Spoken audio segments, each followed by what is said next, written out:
Hello friends, मेरे YouTube channel में आपका स्वागत है।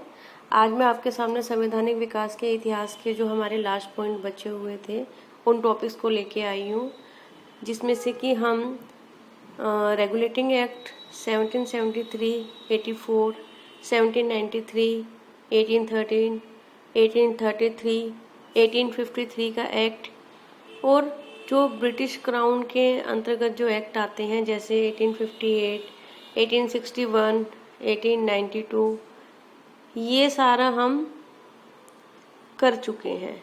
जिसके बारे में जो इम्पोर्टेंट फैक्ट थे वो मैं आपको इन सब के बारे में बता चुकी हूँ। तो आज हम यहाँ पर जो हमारी आज की क्लास है उसमें हम 1909, 1919, 1935 और 1947 के एक्ट के बारे में इम्पोर्टेंट फैक्ट्स को रीड करेंगे। ठीक है फ्रेंड्स, अगर आपने मेरे चैनल को सब्सक्राइब नहीं किया है तो प्लीज़ सब्सक्राइब कीजिए। अगर आपको अच्छा लगे तो सब्सक्राइब कीजिए, ठीक है। तो आज हम पढ़ते हैं 1919 का एक्ट के बारे में, जिसमें कि हम सिर्फ इम्पोर्टेंट फैक्ट्स को ही इसमें इंक्लूड करेंगे कि इस एक्ट में इम्पोर्टेंट चीज़ क्या हुई थी। तो जो 1919 का जो एक्ट था 1909 का जो एक्ट था उसमें क्या हुआ था कि जो इसको हम बोलते हैं मार्ले मिंटो रिफॉर्म। ठीक है, जो ये मार्ले थे ये उस समय वहाँ के क्या थे, सचिव थे। क्या थे, सचिव। और जो मिंटो थे वो वायसराय थे। वो क्या थे, वायसराय। और मार्ले जो थे वो सचिव थे। तो इस एक्ट को मतलब 1909 के दौरान जो सचिव थे वो मार्ले थे और जो वायसराय थे वो मिंटो थे। इसीलिए इसे 1909 के एक्ट को मार्ले मिंटो रिफॉर्म के नाम से भी हम जानते हैं। दूसरी चीज इसमें क्या हुई थी कि मुसलमानों के लिए पृथक निर्वाचन प्रणाली की व्यवस्था की गई थी। जो ये ब्रिटिश एक्ट था 1909, इसमें क्या किया गया, एक पृथक निर्वाचन प्रणाली की व्यवस्था की गई। सिर्फ किसके लिए, मुसलमानों के लिए। अगर ये देखा जाए तो एक तरह से जो ब्रिटिश सरकार थी ये क्या कर रही थी, फूट डालो शासन करो की नीति को अपना रही थी। ठीक है ना, कि किस तरीके से हिंदू मुस्लिम में लड़ाई कराई जाए और अपने शासन को ज़्यादा से ज़्यादा बढ़ाया जा सके। दूसरा क्या था 1919 में, जो हमारा नेक्स्ट एक्ट है 1919 का एक्ट।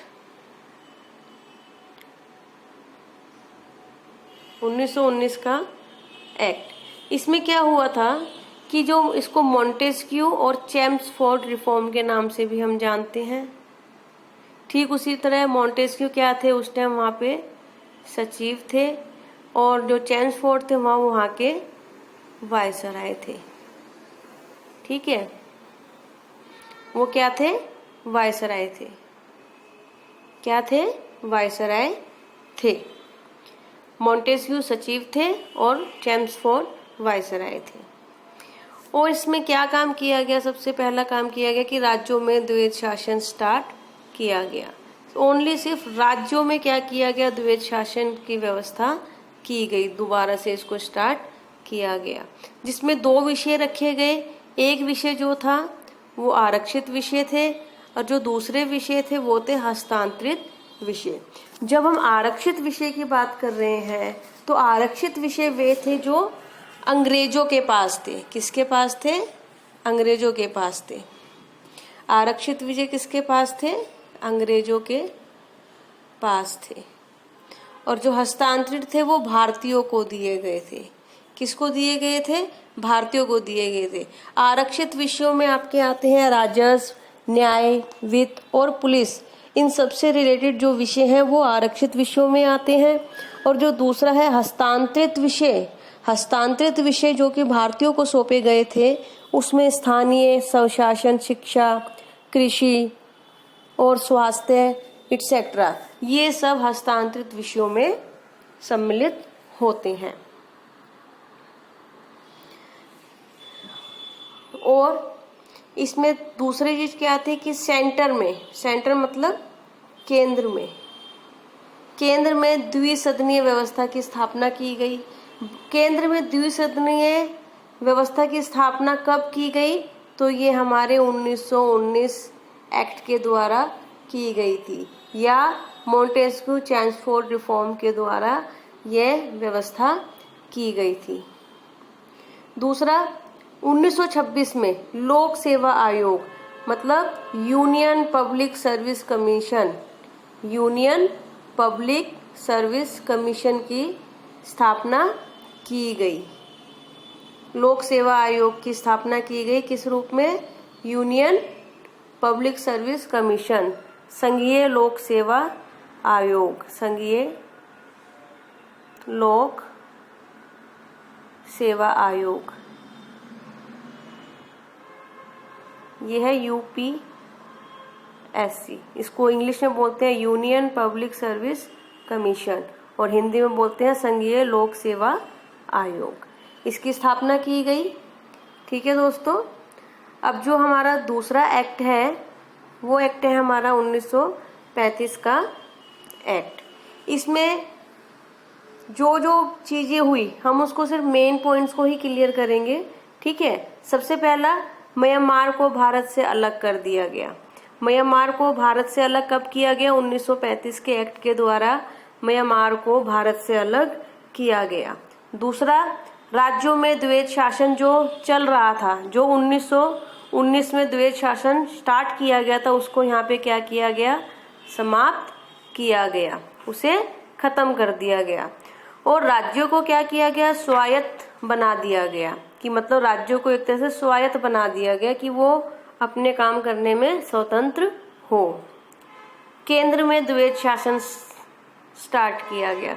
राज्यों में जो द्वैध शासन था उसे तो समाप्त कर दिया गया, लेकिन केंद्र में द्वैध शासन को स्टार्ट किया गया।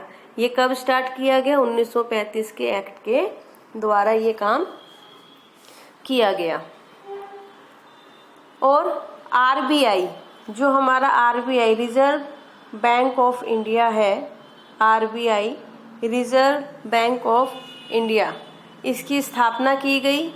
रिजर्व बैंक ऑफ इंडिया की, आरबीआई की स्थापना की गई। और लोक सेवा आयोग की भी स्थापना की गई, जो कि हमने अभी पिछले एक्ट में भी पढ़ा था। लेकिन इसमें क्या किया गया? इसको 3 लेवल में, 3 स्तर पर संघीय लोक सेवा आयोग की बात की गई, केंद्र स्तर पर और राज्य पर।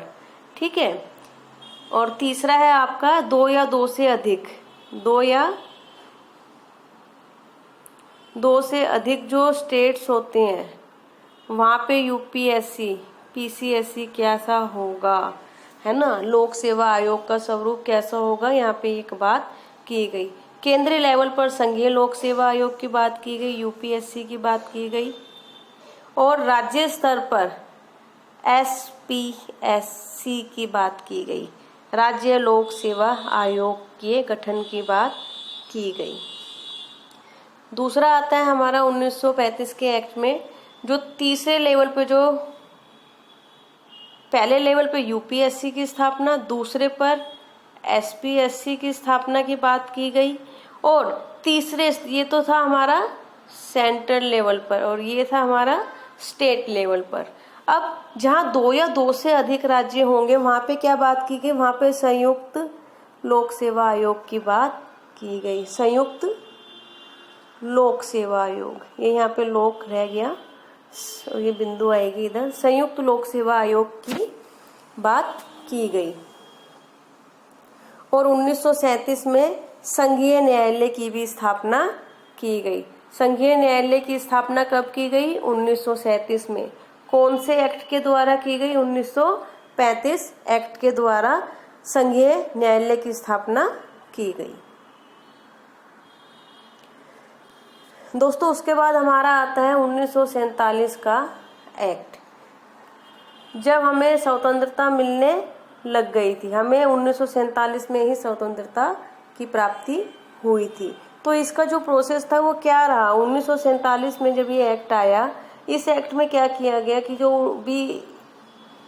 20 फरवरी 1947 को क्लीमेंट एंड एटली, जो कि उस समय ब्रिटिश प्राइम मिनिस्टर थे, इन्होंने 30 जून 1947 को एक घोषणा की। उस घोषणा में इन्होंने ये कहा कि ब्रिटिश शासन समाप्त हो जाएगा। कब समाप्त हो जाएगा? 30 जून 1947 को ब्रिटिश शासन समाप्त हो जाएगा।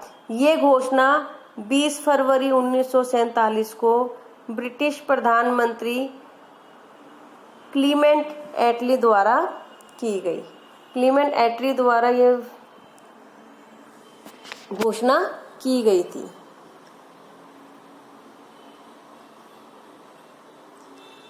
और ये लिंग लिखा है, सॉरी यहाँ पे गलत है। ये आएगा कि जो मुस्लिम लीग था, मुस्लिम लीग जो था,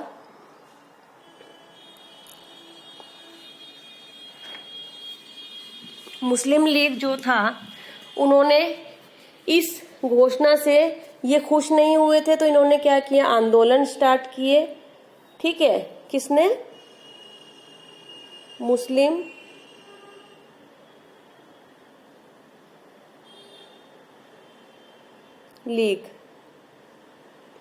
लीग ने क्या किया? आंदोलन किए, क्योंकि वो इस घोषणा से खुश नहीं थे। और इन्होंने विभाजन की भी बात की, ठीक है, कि भारत का विभाजन होना चाहिए। दूसरा, ये सब बात हुई। इसके बाद दोबारा 3 जून 1947 को लॉर्ड माउंटबेटन ने विभाजन प्रस्तुत किया कि हाँ भी चलो ठीक है, हम भारत का विभाजन करने के लिए तैयार हैं। और भारतीय स्वतंत्रता एक्ट 1947 बनाकर उन्होंने लागू कर दिया। ठीक है, किन्होंने लागू करा? माउंटबेटन ने। कब किया? 3 जून 1947 को जब ये इन्होंने घोषणा की, उस समय ये विभाजन इन्होंने प्रस्तुत किया और भारतीय स्वतंत्रता एक्ट 1947 बनाकर लागू कर दिया गया।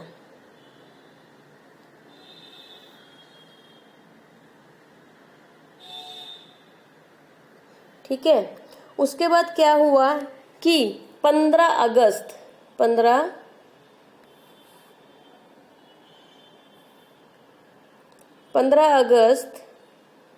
1947 को भारत को एक स्वतंत्र और संप्रभु राष्ट्र घोषित कर दिया गया। 15 अगस्त 1947 को इंडिया को एक स्वतंत्र और संप्रभु राष्ट्र घोषित कर दिया गया। ठीक है, और उस समय क्या किया गया? जो वायसराय का जो पद था उसको भी समाप्त कर दिया गया, उसको खत्म कर दिया गया। भारत का विभाजन कर दिया गया, 2 डोमिनियन में बना, एक भारत था और एक पाकिस्तान। ठीक है, और इस समय क्या हुआ था कि 2 सीमा आयोग का गठन किया गया। 2 सीमा आयोग का गठन किया गया, एक पंजाब सीमा आयोग और दूसरा बंगाल सीमा आयोग। इनकी स्थापना की गई, इनको गठित किया गया कि ये दोनों अधिराज्यों के बीच सीमा का निर्धारण करे। और इनके जो हेड थे वो थे सर सेरियल